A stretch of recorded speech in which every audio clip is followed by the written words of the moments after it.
Well, I'll tell you what it looks like. I think it looks a bit like... It's a lovely sunny day. Let's go in hunt of a Bakewell pudding.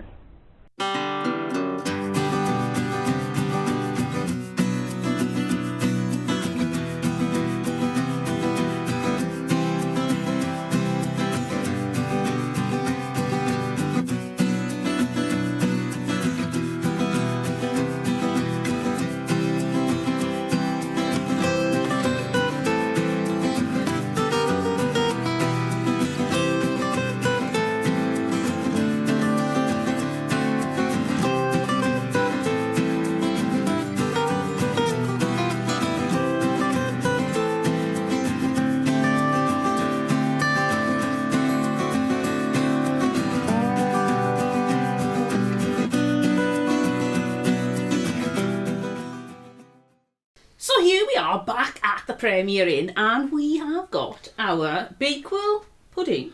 And Yes, and what else have we got? yes, we had to get. Now, see, for me, that's what I always thought was a Bakewell tart. Yep, me too. And in fairness, They do sell them as Bakewell tarts. yes, I've never heard. I always thought they made Bakewell tarts at Bakewell, but I didn't And that was realise it.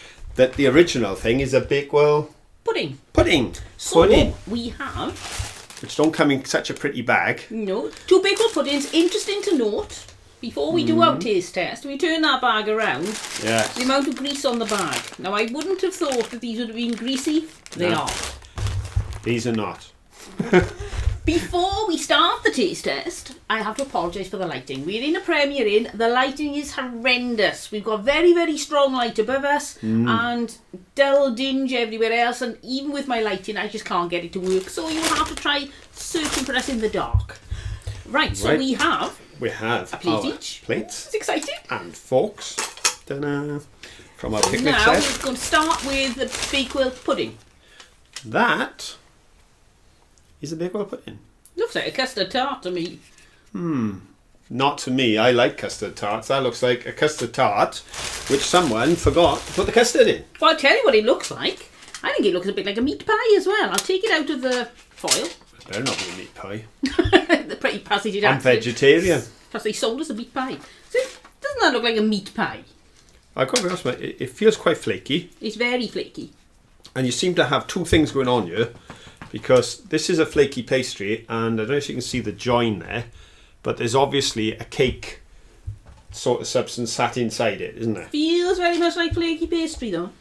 Well, we'll soon find out, because we are going to give it a try. We are, so I'm going We are to indeed. We're going to give it a try. be very glamorous and use my fork. I may Chop a not. bit off. And then I can show you inside. Ooh, it's gooey.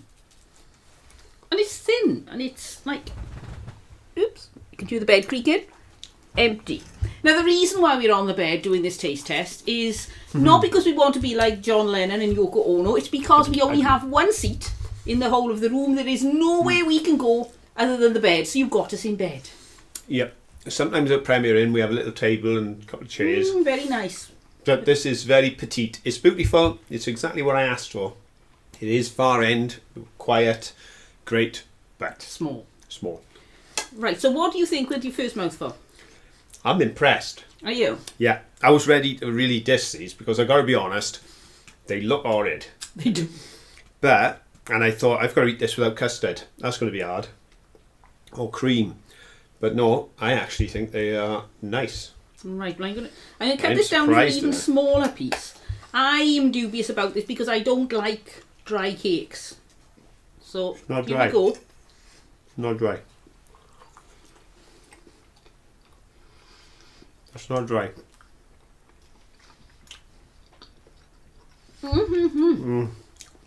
The middle isn't dry. The No. middle's quite moist. The flaky pastry is like flaky pastry. It is very flaky. I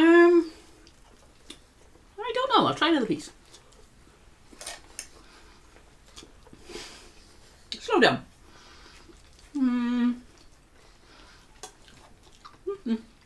For me, I wouldn't choose to have one of these again. Not because of the flavour. The flavour's lovely. It doesn't taste like raspberry or anything. It just tastes like a sort of wet, sugary pancake almost. But I'm not keen on flaky pastry, so for me, probably never again. But it has been nice to try out one of these for the experience. What do you reckon? Have you got any left? Right, I got some now. Right, so what we need to do now is to compare this to a Mr. Kipling's Bakewell tart to see which one we prefer. I've got a funny feeling I know which one I'm going to prefer. Right. Oh, that's because you're one of these people. You like candy floss. I do. Oh, yeah. I've never had candy floss in my life because I knew I didn't like it. And then you made me do a taste test on it, and I realised I was right all along. Oh, don't fuss. It was. How could you not like candy floss? Well, I don't like things that are too sweet, and I know you don't think the words "too sweet" actually fit the No, English they don't. That's an dictionary. oxymoron.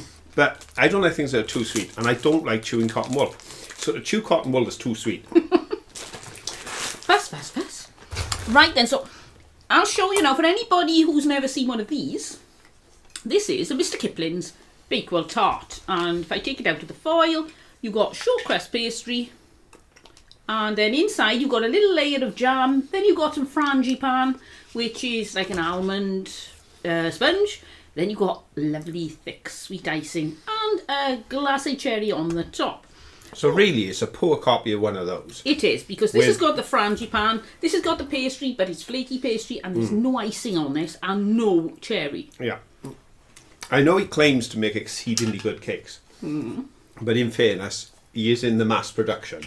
Yeah. Whereas my first cake, which I've already ate, was created on site and cooked by hand. So it was a completely different, it was a homemade experience as opposed to a processed. But let's see if process cuts it.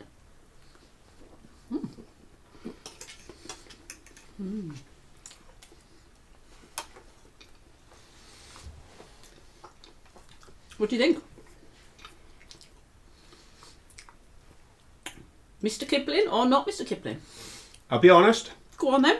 when I started, before my mobile phone. before we began, I thought it was slam dunk, Mr. Kipling was going to win. Right. Because, as I've known since a child, he does make exceedingly good cakes. Well, so he says. Yes, and he still writes around the box, but he used to say it in the adverts. But for me, Bakewell pudding wins, Right. and the only way to better it, custard. Right. Hot custard on a Bakewell pudding, I reckon that'd be cracking. But I have to say one thing in favour of Mr. Kipling. What's that? You get 6 of these for £1.70. You get one of the puddings for £2.75. Yes, which is a very big financial difference. Yes, substantially. So, a definite treat when you visit Bakewell. It's got to be done. Right. But Now- I don't think we're in danger of finding them in our local No, Tesco's. I don't think so. For me, For you, yes, I this is sweet really like the Mr. Kipling's one purely because it's got icing sugar on the top. I have a very sweet tooth, so that pips it to the post a little bit. But having tasted the two and being sceptical, I think if I had to have one or the other, now I've tasted the Bakewell pudding, I think I'd go for the Bakewell pudding, Wow. and I'm really surprised because having eaten that, I now realise how dry the Bakewell tart is, and I always thought they weren't dry. So, yes. What do you know? I'm a convert to Bakewell puddings. And I've got to be honest, I'm surprised because I thought you'd go icing all the way. So did I. And but in fairness to the folks up at Bakewell, it's homemade, it's well made, tastes gorgeous. So we got to give them. I'd say you got to give them 9 out of 10. Right. I would. Okay would. then. They I only would got put a a 9 creation. out of 10 from Phil. And they only lost the one because of the price.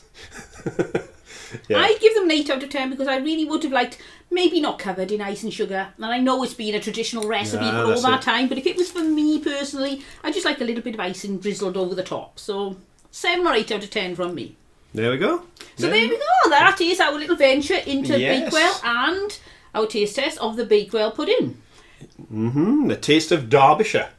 if you've enjoyed this taste test and you'd like to see all the other things we get up to, then please subscribe. It doesn't cost anything, and you'll get to know whenever we put out any new content or if ever we go live. So we'll see you all next time. But until then, don't forget, have fun. Bye.